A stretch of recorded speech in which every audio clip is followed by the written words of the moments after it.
Great, let's get going. Welcome, everybody. Welcome to the finale of the webinar series that Climate Group are hosting in partnership with Renewable. And it's myself and Renewable's CEO and co-founder, JP, doing our double act on hosting again today. But in case we do have some new people joining us for this session, to introduce myself, I'm Rachel Swiatek. I'm the Senior Manager at Climate Group on the 24/7 Carbon Free Coalition, which is an initiative that will support the largest corporates to revolutionise electricity procurement and reduce carbon emissions. Next slide, please.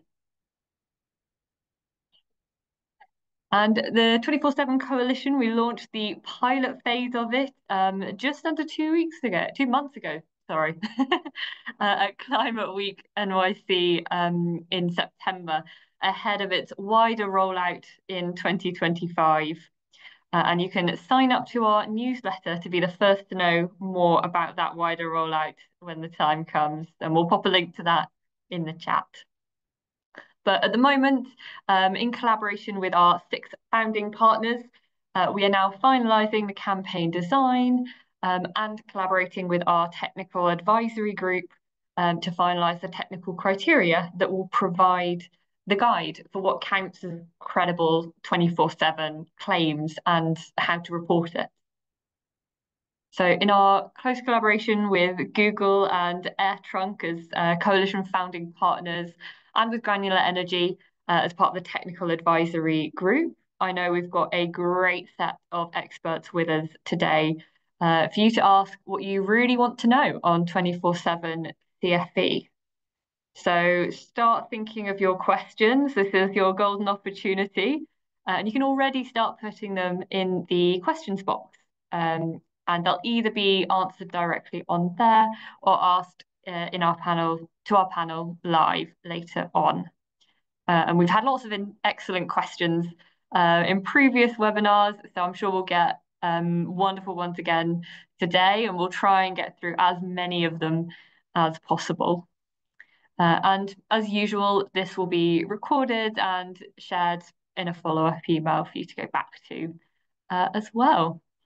But that's me having ticked off all of the housekeeping. So it's over to you, JP, for the more exciting content. Thank you so much, Rachel. Hi, everyone.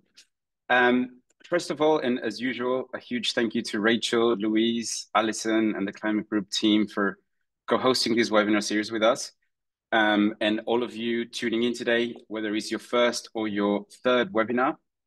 I'm JP, serial entrepreneur with 20 years experience in commodity trading and clean tech, and now CEO and co-founder at Renewable.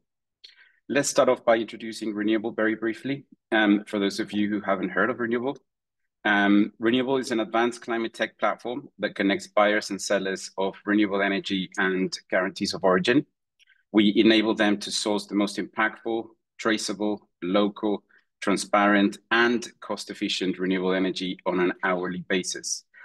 Our procurement and analytics tool leads the way in simplifying hourly matching, helping you to stay aligned with this evolving industry standard, and making sure that you're fully compliant as hourly matching becomes the new norm. Please feel free to use the QR code in the screen if you would like to hear more about hourly matching and impactful procurement solutions and how Renewable can support your organization. So, unfortunately, all great things have to come to an end. Today is a last but not least webinar, and we want to close off with a big bang. As you know, hourly matching remains a tricky and challenging concept, but is by far the most impactful way to bring transparency to the market. Legislation is evolving fast, and companies need to be prepared for the challenges ahead. Today is an amazing opportunity to ask the experts. When I say experts, I mean it. In the panel today, we have Katherine Tjandra, Energy Transition Director at AirTrunk. We have Devon Swezey, Global Energy and Climate at Google. Eleonore Lazat, Head of Commercial at Granular. And Mark Brueggemann, Global Renewable Energy Manager at Accenture. Thank you guys for being here today. And without further ado, let's kick things off with you, Mark. Over to you.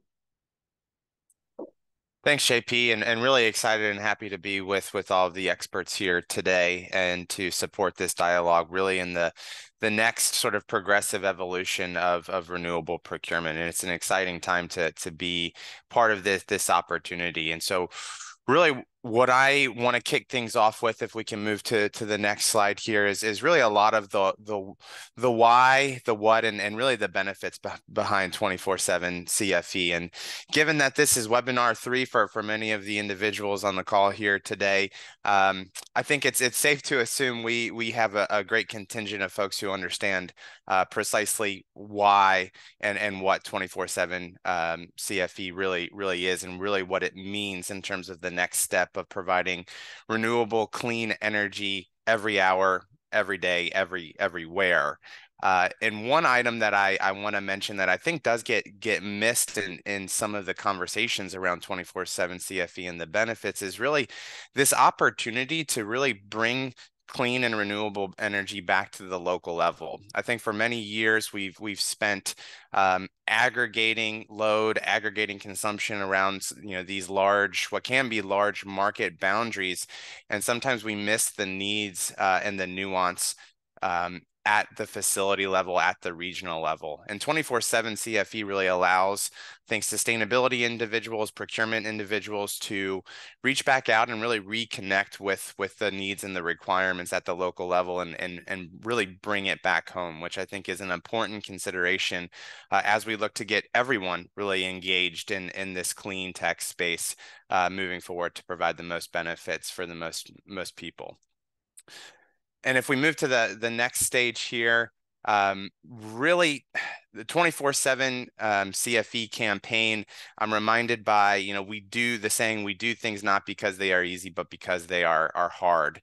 And really, a 24/7 CFE plan needs to be very granular, very comprehensive. And just like with everything in energy, it really all starts with data, making sure that we're getting the right benchmarking and baselining in place in terms of where you are as an organization today, and really performing that optimization level to ensure that the glide path to reaching any 24/7 CFE goal is addressed appropriately for your business needs. I think overall, and what you see on the screen here is that this is a voyage, a journey. Getting to 24/7 CFE is not going to be something that happens tomorrow. It's not going to be something that maybe happens in a couple of years. But this path is one that is critical to take for our environment, for our energy resiliency and reliability. And what is critical as you move beyond just phase 1 and phase 2 is that you stay the course and make sure that you're taking those ever progressive steps in terms of reaching and achieving your objectives. And it's a great pathway, a great journey to be on here. And so with that, I will pass it over to Katherine.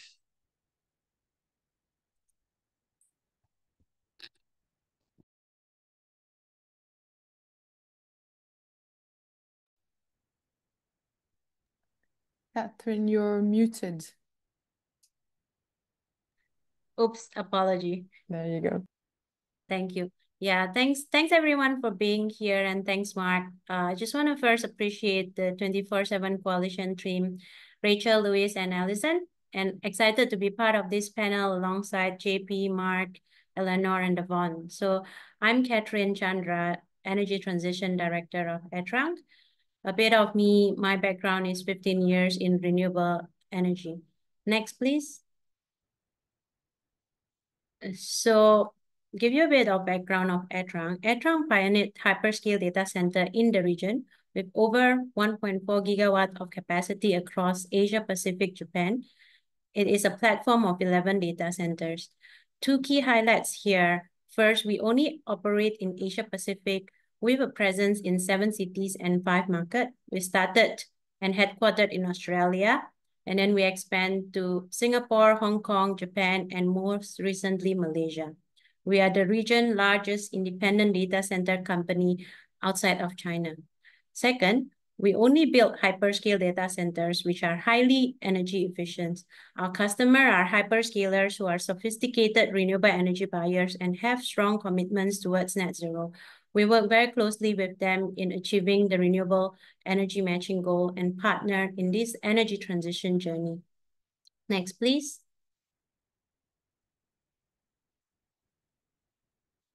So the growth and expansion of data center globally has seen a projected increase in demand in electricity consumption.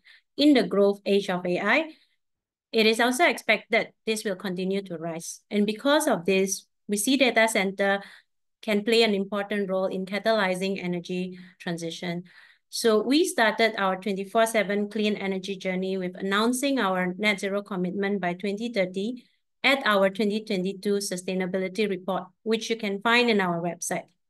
Our goal is not only to reach 100% renewable energy matching, but in doing so, we accelerate the energy transition in our region towards 24/7 clean energy.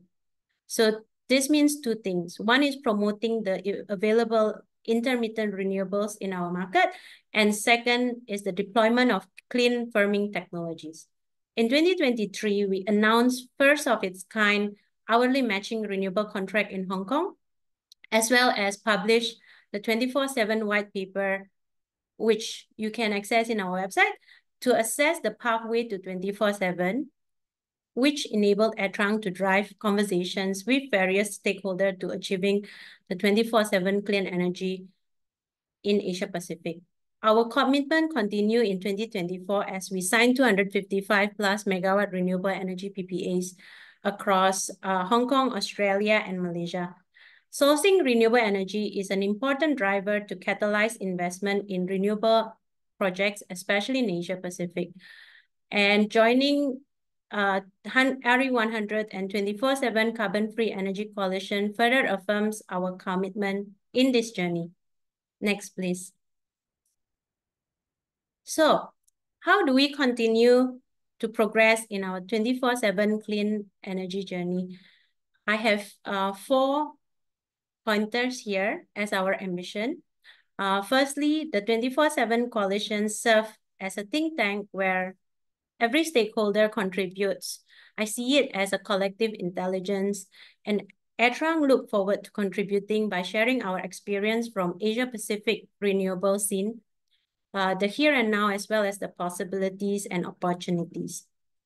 The second pointer, we take action to progress by exploring technology option, which will support us to track our 24/7 progress, and we look to report them in our 2025 sustainability report. The third pointer, we continue to innovate and collaborate with energy providers to develop innovative commercial structures and 24/7 solutions customized to available renewable resource in each country, which Mark highlighted as localized. And last but not least, partnership is central to our approach. And I do see like this webinar as a partnership. So we see plenty of opportunities for collaboration and partnership with industry associations and every other stakeholder in Asia Pacific on advancing the policy development. So thank you. I'll pass to Eleonore. Yes, thank you very much, Katherine. Hi, everyone. I'm Eleonore from Granular Energy. First, it's inspiring to be here with, AirTrunk, with Google, with Accenture, with obviously our hosts as well, who are really paving the way in this 24/7 CFE space. Why do we do it overall? Why are we doing this? Well, really, hourly matching is sending this demand signal for renewables. It's saying we need renewables at this time. And it's this demand signal that'll help us decarbonize the grid as fast as possible. And so to get to this effective 24/7 signal, we really need 24/7 CFE to become at scale. We need everyone to get on board with this and start working on it.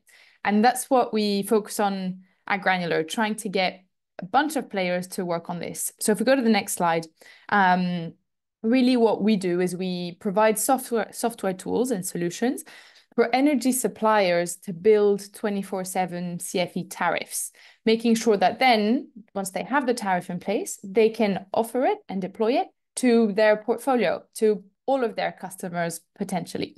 And so really we help them think about, on the back of the certificates that they have today, the systems that are in place across the world, how can we start adding transparency? How can we add visibility? And how can we give more reporting to the customers to show them, to show you, what's the hourly matching I get? How can I go from where I am today to something a bit more and a bit more and a bit more? And so that's what we're working on. And we find it really important because it really helps a number of different energy buyers to have access to 24/7, even if they can't do like AirTrunk and Google and others that are really paving the way, that are the first ones that are working on these groundbreaking deals, that are the first 24/7 PPAs, etc. So hopefully some of our work will help bring this to more mid-sized businesses or mid-sized corporates that cannot dedicate as much time to the topic. If we move to the next slide, we have some examples of suppliers that are doing this today. It's already in place. Perfect, thank you, Louise. Suppliers are delivering these tariffs today. I've put some examples here, Good Energy, Total Energies, and Smartest Energy that are some of the leaders in this space. Good Energy was the first in the UK to work on hourly matching, and there's different ways suppliers are doing it in different ways and offering it to their customers as in a different way. Good Energy said, look, this is where the market is going. This is where transparency should be going. So we're offering it to our entire B2B portfolio. Others are saying it's for our premium customers, or it's for those on PPAs. This kind of depends on the supplier's choice, but they're making it available. So if you ask these suppliers, I want my hourly matching, there's an option for it. Smartest Energy, I mention it here because they, as far as we know, have the biggest hourly matching program in the UK, possibly beyond, possibly Europe, maybe the world, I don't know. And just if we move on to the next slide, which I think is my final one, it's growing. We work with over 40 suppliers in 10 different countries. A lot of them are saying we're going to start with transparency on the certificate and then add hourly matching. And the ask today, or what I think is really interesting and important for you to remember, is, start asking your supplier for this information. Ask for more visibility on and more reporting on your EACs. Ask for hourly matching. They might have some teething challenges or be at the beginning of their journey. However, it is something that more and more suppliers are offering today. And I think that was my last slide. So I'm handing over to Devon from Google. Great. Thank you so much, Elle. And thanks very much to the Climate Group and Renewable. I'm very happy to be here. So my name is Devon Swezey. I lead Global Clean Energy Advocacy at Google. And for the next 5 minutes, I'm just going to walk you through Google's own journey towards 24/7 carbon-free energy. So if you can go to the next slide, please. So Google signed our first renewable energy power purchase agreement back in 2010 and really helped to sort of standardize this clean energy contracting model. And in 2017, we purchased enough renewable energy on an annual basis to match our global electricity demand. And I should note that we've also been a member of the RE100 campaign since its founding. And now we have two key goals by 2030 in the climate energy space. One is to operate on 24/7 carbon-free energy at all of our data centers and office campuses around the world. And the second is to achieve net zero emissions across our entire value chain. Next slide, please. So regarding our 24/7 CFE goal, this slide shows a snapshot of our progress. This is data for the year 2023. And it shows that we reached a global average of 64% carbon-free energy on an hourly basis. And you can see that 10 of our global regions achieved at least 90% carbon-free energy, while we still have significant work to do in a number of other regions. And Google today is one of the largest private purchasers of renewable energy in the world. We have over 14 gigawatts of clean energy under contract. with wind and solar projects making up the greatest share. Next slide, please. So there are three main ways that we're approaching our goal. The first is that we are continuing to purchase clean energy, and a lot of it, but we're also changing the way that we purchase clean energy. Second, we're looking at how we can use our investments and our purchasing power to advance technology innovation. And finally, we're working at the ecosystem level to enable more consumers to approach 24/7 CFE, as well as advocating for policies to decarbonize electricity grids across the globe. Because we know that it's not enough for Google to achieve this goal, we need to make it possible for others to do so as well. And so now I'll just give three brief examples for each of these. You can go to the next slide, please. So first, regarding purchasing, as I mentioned, we continue to sign PPAs for clean energy technologies across the world, but we're also developing new transaction structures to enable more targeted clean energy sourcing to support our 24/7 goal. So the one on this slide here, we call the CFE manager, and it's essentially an agreement with an energy service provider, like some of the ones that Elle was speaking about earlier, to assemble a portfolio of clean energy technologies, such as wind in combination with solar or battery storage, and maybe firm clean energy resources that collectively can provide a higher share of hourly matching for our operations. We signed our first such agreement with AES in Virginia in 2021, and we've also executed these types of agreements elsewhere, including in Germany and in California. Next slide, please. On the technology front, while we continue to purchase significant quantities of wind and solar power, as well as now increasing amounts of battery storage, we're also working to encourage the development and commercialization of new clean energy technologies that can help Google and global electricity systems decarbonize more quickly. We released this report that you can see on the slide here last year on what we call advanced clean electricity technologies, including the ones that you can see on the right side of this slide, and the roles that companies can play to help overcome the barriers that these technologies face to commercialization. And as a couple of concrete examples in this space, a few years ago, we signed the first corporate agreement for a next generation geothermal power technology with Fervo Energy in Nevada. And that plant became operational last year.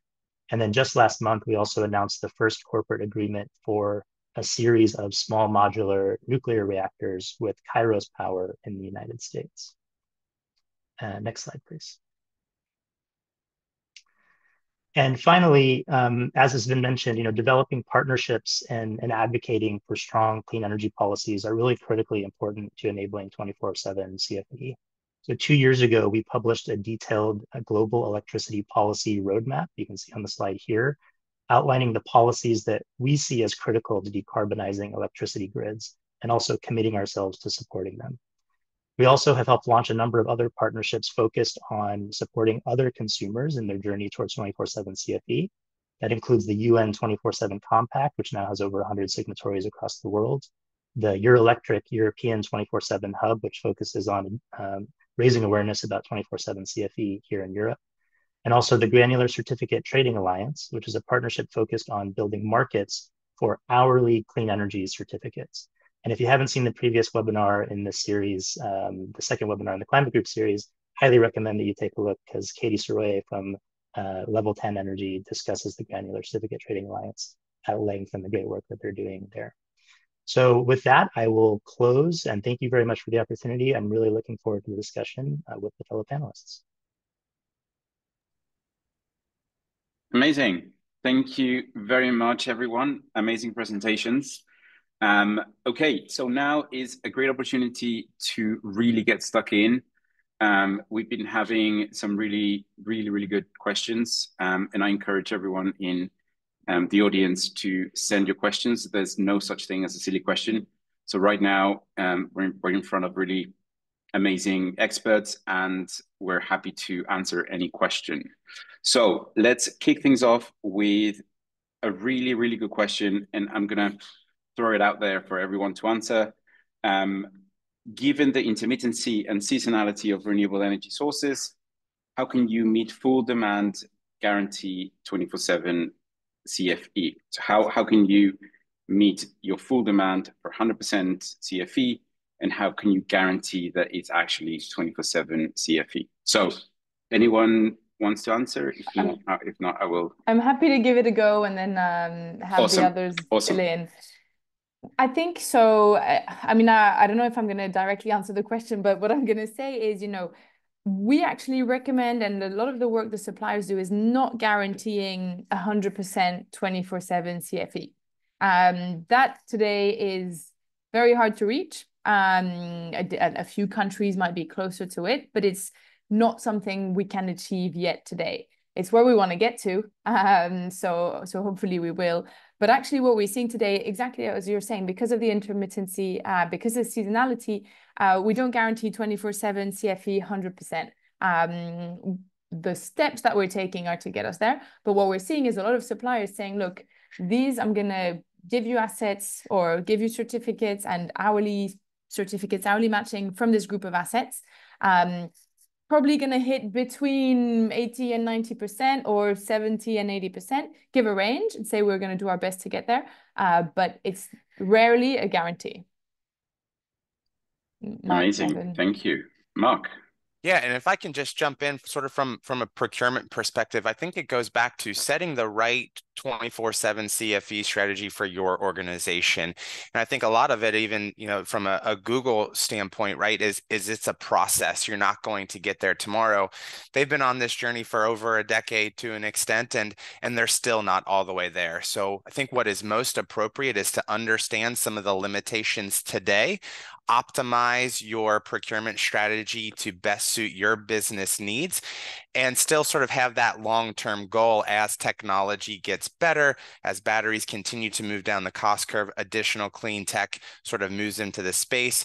Platforms like Renewable really start to grow and mature, and you do have that sort of marginal certificate trading market to really enable sort of the marginal, the last marginal unit of environmental attribute that you might need in the future. And what I would say is that it's not necessarily so critical to hit 100% 24/7 CFE tomorrow, but it's to start down that path so that way sort of all of your stakeholders, all of your executive sponsors and leadership can start to get used to this idea and where you want to be at the end of the day. I couldn't agree more. Devon. Yeah, I think Mark said it very well. I mean, even for Google, this has been a long journey, and we still have some ways to go. I mean, I showed the slide where we have a number of data center regions above 90% and a lot of progress to make elsewhere. There's no data center region today that operates on a fully 100% 24/7 CFE match. And so this concept that this is a journey to figure out sort of where are the gaps and how do we think about optimizing our procurement to fill those gaps progressively over time is something that we've been focused on for some time in terms of where we're going.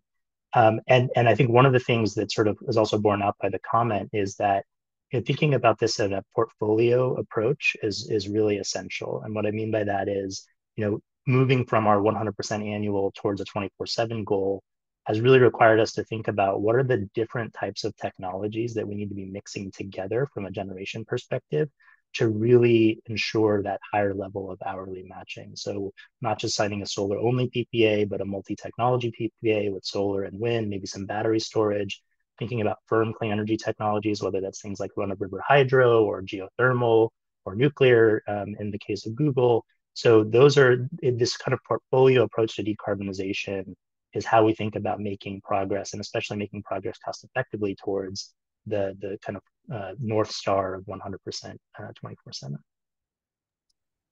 Amazing. Thank you, Devon. Katherine, over to you. Yeah, I think I just want to add to what everyone has said. One thing which I keep reminding ourselves, like within the ecosystem, it's progress over perfection. Like the most important is to remember that we are progressing. And I think progress looks different, even like between AirTrunk and Google. I think there are differences in like where we are at. And speaking of AirTrunk, we are in Asia Pacific, where we have like different in every market we operate, there are unique energy mix, there are different technology availability. I think technology is another thing that Devon pick up, and I want to leverage on that, like leveraging on what's available in the country, like getting the lowest hanging fruit, if you will. I think that is a good kind of like parameter to progress. Thank you so much. Rachel, over to you. Great, yeah, keep these wonderful questions coming in. And this next question I will go to Katherine and Devon on, because it is, how can a corporate procure energy in order to attract the interest of renewable energy developers to work together? And for context, this is coming from someone who has experienced reluctancy from developers who favour the traditional PPA model. So how do you work together to attract that interest from renewable energy developers? Katherine? Yeah, sure. So I think one word that comes up to me is partnership. We are no longer in a space where it's a supplier-buyer relationship.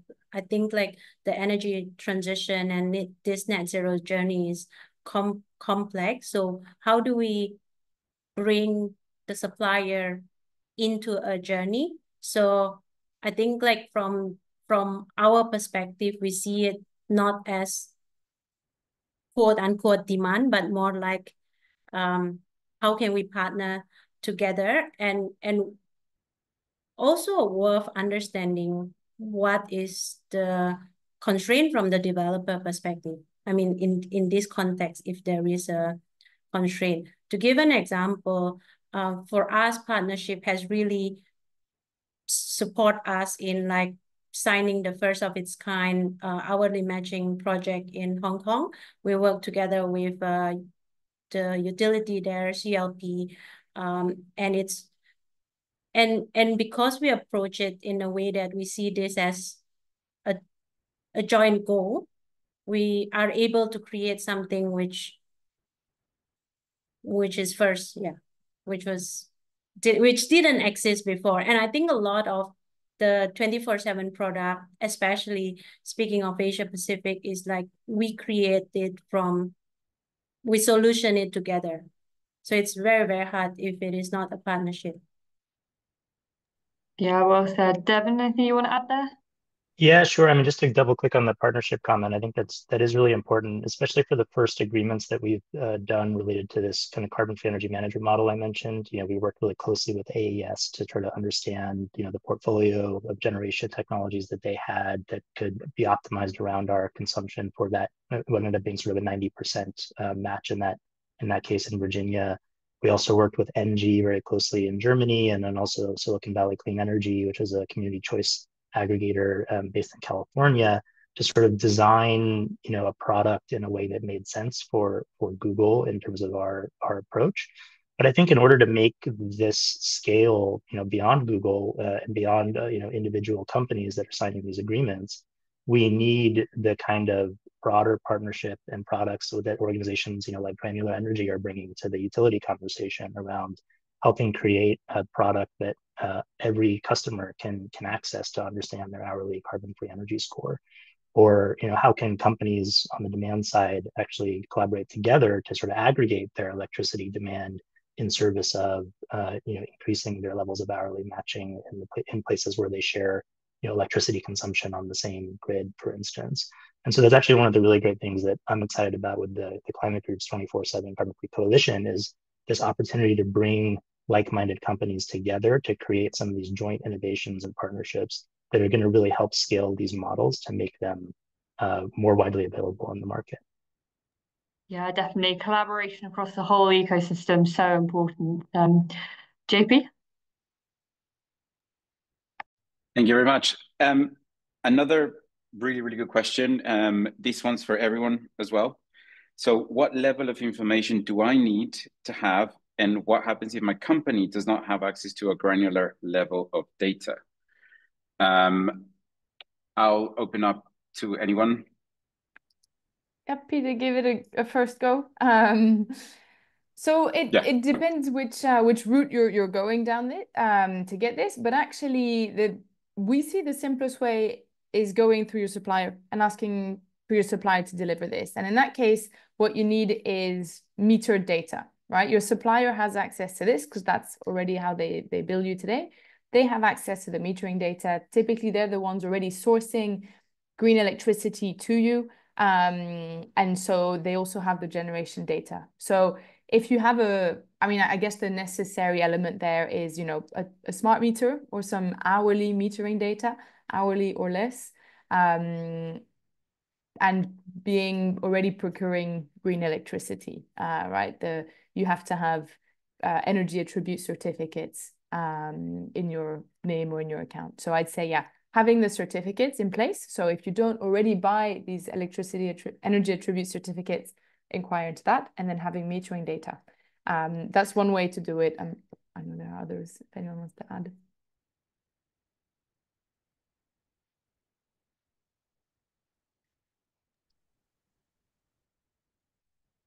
Nope.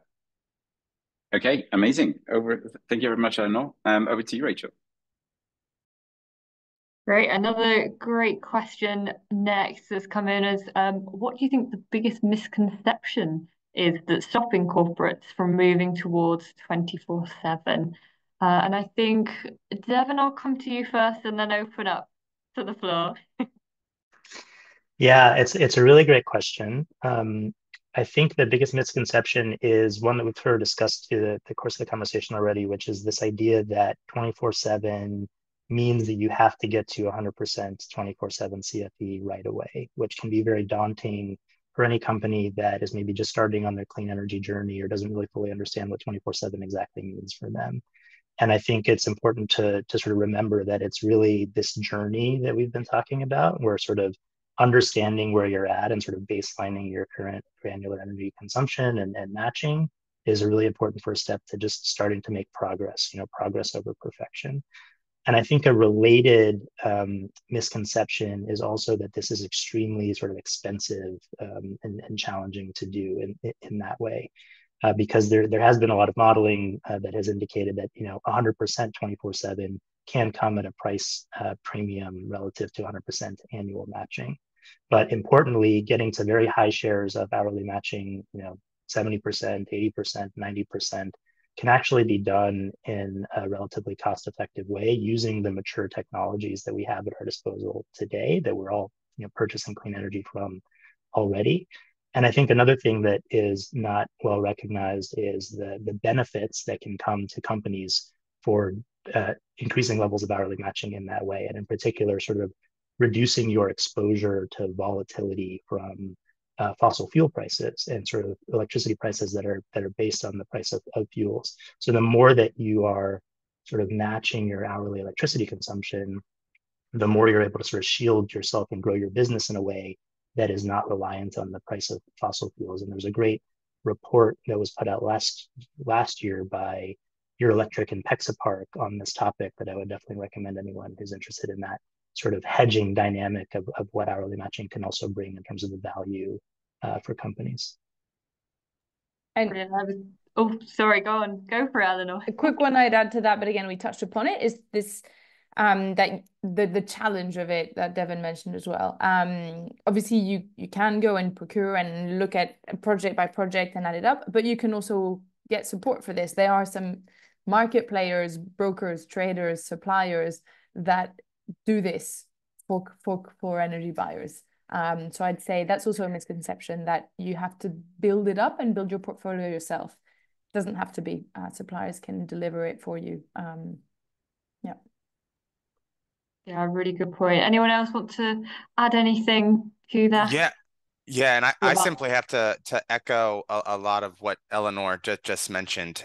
I think the idea of doing multiple sort of contracts in multiple regions can absolutely be daunting, but the benefits that Devon laid out in terms of being able to take out long-term positions from a renewable perspective to help manage some of that fossil fuel volatility that I think we've all seen what exposure can do to an organization if you're just sort of floating the market, or if you're not incorporating some of those hedging strategies appropriately. You can really work to leverage your partner base, and I think, as been said before, work with your collab in a very collaborative effort with those individuals and other corporations out there to come to sort of a cohesive and comprehensive strategy to help your organization. So that way it's not a it's really sort of a hand up and a rising tide sort of raises all ships type of situation, rather than trying to go out into the wilderness on your own and alone. Yeah, just to leverage on Mark say, I would like to encourage for any corporate to start having a conversation. And I think that is like opening up, building the knowledge and understanding of what is out there. You might be surprised that there are people who are thinking the similar way. I think Devon mentioned about being with like-minded people, and I think Mark mentioned about building a strategy, and the first baseline is like having some level of understanding. Yeah, all really good points. I could see everyone kind of nodding as everyone else was talking there. So I think it's really resonated, all of those points across the panel. So thank you. JP. Thank you. That was a great question, actually. And just to add a little bit to that, yes, misconceptions will be everywhere, and basically, people think that it's much more expensive to go to do hourly matching and buy hourly certificates, or that you have to be 100% matched tomorrow. And those are misconceptions. You don't have to. It's actually much easier than you think. And prices are market value, so they're not more expensive than what the market is right now. The other misconception is actually you have to be 100% matched tomorrow. Like it's a journey, and the whole idea of hourly matching is to push other technologies and encourage you to buy the most local renewable energy. Devon. Yeah, sorry, JP. I just wanted to come in really briefly on your last point about cost, and I was remembering that the other month I heard a presentation by Octopus Energy, the largest retail energy provider in the UK. They have an hourly matching product, and they say that their consumers that are on their hourly matching tariff actually save money, relative to the standard tariff that they offer. So they're seeing sort of the low cost renewable energy that they have in their portfolio, and the degree to which companies can match the production of that renewable generation will actually lower the cost of their retail bill, lower their energy costs. And I just thought that was a really interesting insight that sort of moves against the misconception that you're mentioning there. Absolutely, and obviously there's a potential cost of greenwashing as well, and companies should really focus on avoiding that. Okay, let's go to the next question, which is a really, really good one as well. So what benefits does it bring to my board and my stakeholders if I do hourly accounting and compensation with real-time stamped certificates? I'm opening this question to everyone. I think, Mark, you'd be quite suitable to answer this one. So if anyone wants to go first, or if not, let's go with Mark. Yeah, absolutely happy to address this one. And I think just via some of the prior questions here, we've provided a sampling of some of the benefits. Obviously, the bringing it back to sort of a local regional approach, the ability to really manage exposure from a price perspective, leveraging renewables rather than some of the standard historical products in the market in that space, and being able to go longer terms in that regard, which can or can't be beneficial to organizations there. And then beyond that, I think it's partially it's about future proofing, right? In terms of where this market is heading, we continue to see a lot of the guidance protocols, RE100, GHG protocol, SBTI, et cetera, sort of starting to implement ever more stringent requirements. And I think we will only continue to see that happen more and more, especially as we approach the end of the decade. And so starting to incorporate at a high level some of these strategies around 24/7 CFE will put you in a good position for when there's no longer maybe the carrot sort of dangling out in the market, but more regulatory environment is coming down on that approach. And I think from a certificate standpoint at JP, your point is that you mentioned earlier, very well positioned in terms of the next step in reducing and pushing back against some of the detractors of renewable and clean technology in terms of greenwashing. And so the ability to transact that marginal certificate via a robust trading platform, just like you would any other major commodity, is really, I think, a key market enabler here moving forward for the broader industry. Amazing. Thank you, Mark. Anyone else would like to add to that? Cool. Over to you, Rachel. Oh, I saw Devon come off mute very briefly there. Do you want to come in first? I'll just say very briefly, I know I already touched on the sort of, economic kind of hedging point around hourly matching, so I won't discuss that again, but that is a really important one for our sort of leadership thinking about why the strategy makes sense economically, but also I think transparency, and as was mentioned around sort of this kind of move toward a more sort of transparent requirement for data, but I think that's also something that is really respected by a lot of our customers in different business segments that Google has, in terms of us bringing that level of transparency to how we think about clean energy sourcing, which is valued as well. Yeah, definitely. No, good add there. Thanks, Devon. And actually, I will stay with you and also go to Katherine on this next one for drawing on your experience.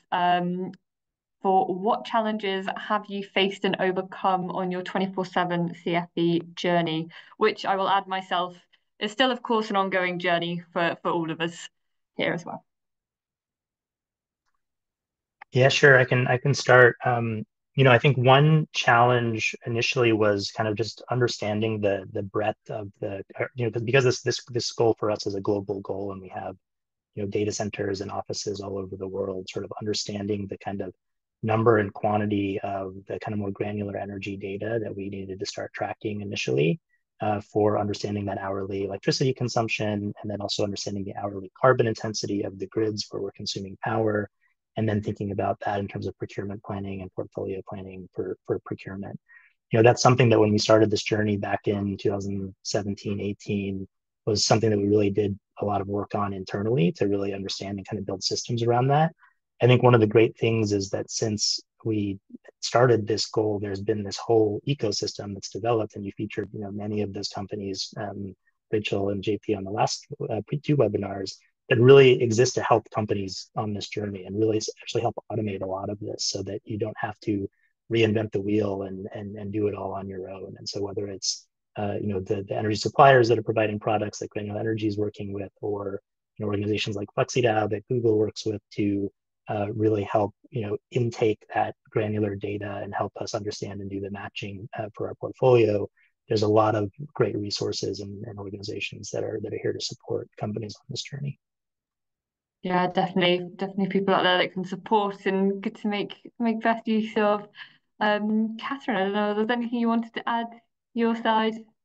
Yeah, sure. So I echoed Devon a lot on like the available partners and ecosystem. I think that's partly Google pioneering some of this. In Asia Pacific, we acknowledge that the market is more nascent than America and and Europe, like we don't really see like off-the-shelf product. And, you know, we captured this in our 24/7 white paper, that the two key challenges in Asia Pacific, one of it is the cost of renewable, and that is partly because of the resource limitation, the financing, the technology cost. The second one is the cost of dispatchable technology. So the nature of and availability of like the technology in each country, like will determine like what kind of premium that hourly matching might go above like annual matching,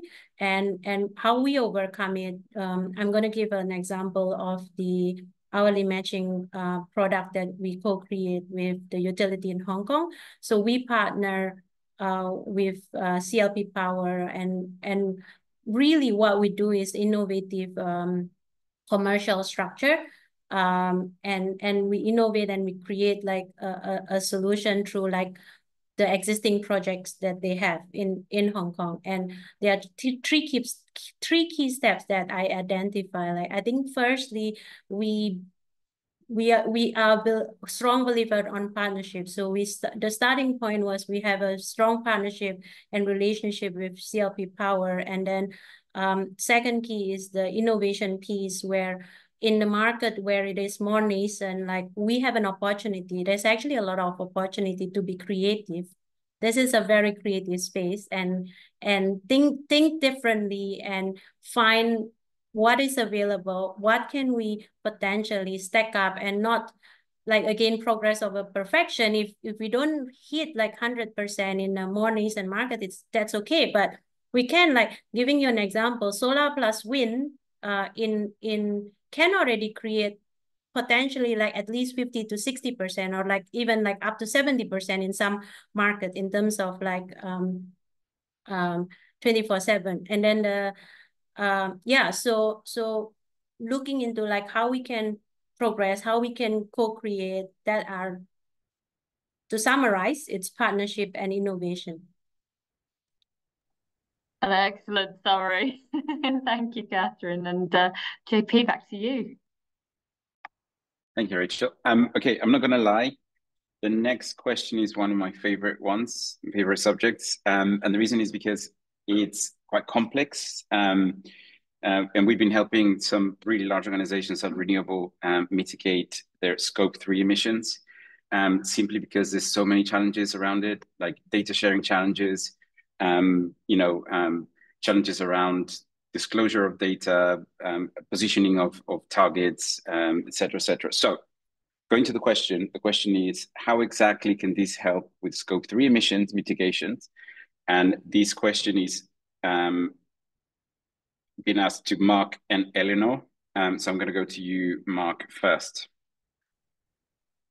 Great, thanks, JP. And I have to echo a lot of what's been said, especially around this idea of collaboration, right? I think that is a consistent theme, whether it's with external suppliers or with obviously your own sort of upstream suppliers, downstream customers, in terms of addressing scope 3. And it's really about coming together and trying to solve this issue, this problem from a sort of a true holistic standpoint. And I think 24/7 CFE can really help support those goals and objectives there, because I think the idea is still that there's a great benefit from aggregation, right?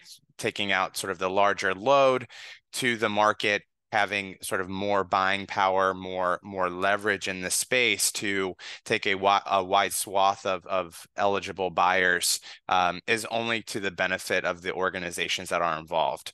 Now, I think there's a level of transparency in that, you know, the more cooks in the kitchen, traditionally, the harder it is to sort of get everyone in alignment. But I think if everyone comes in with the same mindset of we are all working towards the same goal and transparent from the front, then that's sort of the best optionality from that standpoint.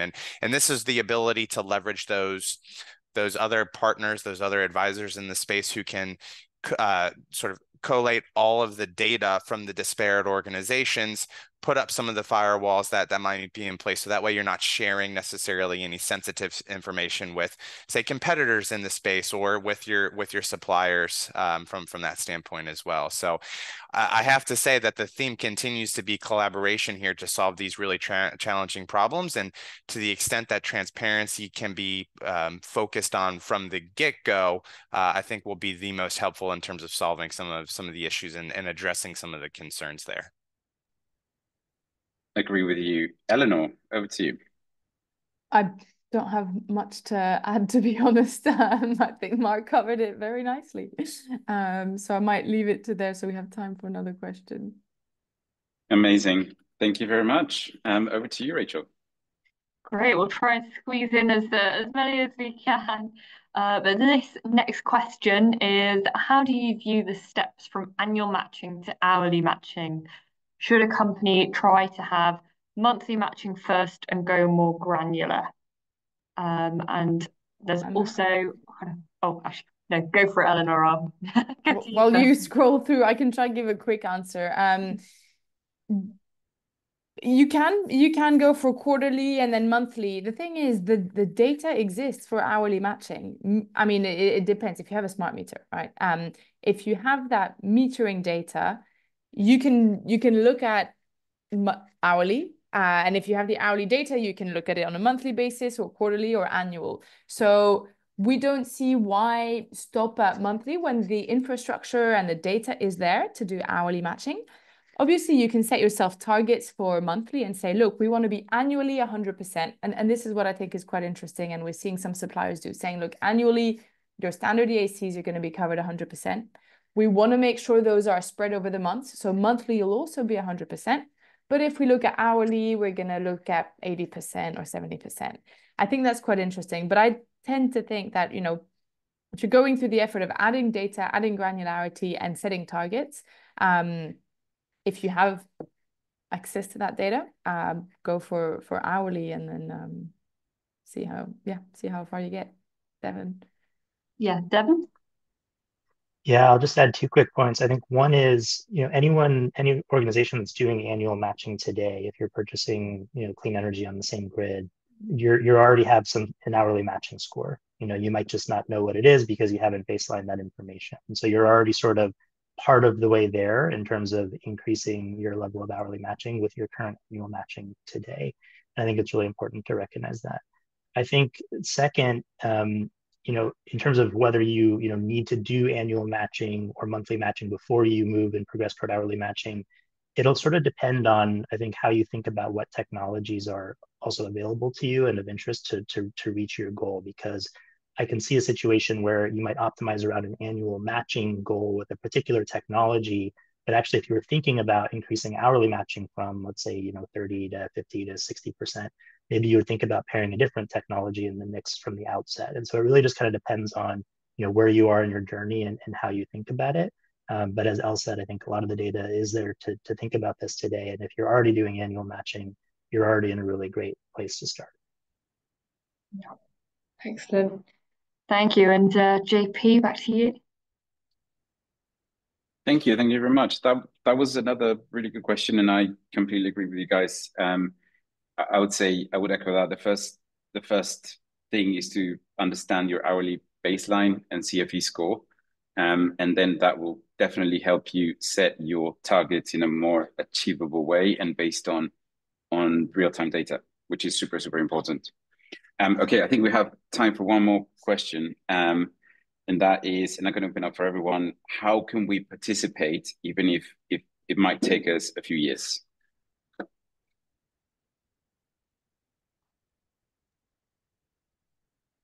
I think, you know, hitting on what Devon just mentioned, if you're doing annual procurements, you're already participating. And now it's just about understanding what that baseline is and what next steps to potentially take there. And I think that we've mentioned this previously it's a journey, right? And so at least getting a more granular look and understanding of where you're at today is probably the, you know, official sort of next step in that process. But I think what we would say is that doing something is definitely better than doing nothing, and that it's sometimes just putting one foot in front of the other and sort of getting an understanding and then starting to evaluate what your options are as your best case scenario for many organizations looking to get going on this front. Yeah, I'll add here, not really so much adding, but maybe summarizing on like what we've talked about. I think first is like understanding the lay of the land, which has been pretty much mentioned. And then like second is like set a target. A target always help to kind of like be a pointer. And then the other two thing is the partnership, like have a conversation, like, you know, speak to the like-minded stakeholders, be open-minded. I think that's on the mindset side of things, and innovate. Lastly, like remember, it's progress, not perfection. Amazing answer, Katherine. Thank you so much. Yes, Rachel, over to you. Great, thanks, JP. And I'm delighted with that being the last question, so I think it leads on beautifully to the next slide here, which is kind of the next steps that you can take from our perspective around the 24/7 Carbon-Free Coalition as well. Firstly, sign up to the newsletter to stay in the loop about future events like this and more. Because we want to keep supporting one another, because I think that has been something that's come out as a bit of a theme throughout the questions here, that partnerships, collaborating with the whole ecosystem, which, you know, this webinar series in and of itself is testament to that. And yeah, having all of these experts on the webinar today throughout the series, sharing their journeys towards 24/7, practical advice, technical insights, it really does speak to this being a journey that we are taking together and collaborating and supporting one another. And if you did miss any of those previous webinars, you can find them on YouTube. You won't miss out. So they're there for you to watch back. And keep getting involved. If you want to reach out to us at Climate Group to learn more about the coalition, we've got our email address in the chat and on screen there. And of course, you can join in the conversation going on online with hashtag 24/7 coalition. So all that really leaves me to do today is to thank our panelists for sharing their wisdom today, and to our audience for asking such engaging, useful questions. But also, this isn't really an ending, it's really a beginning.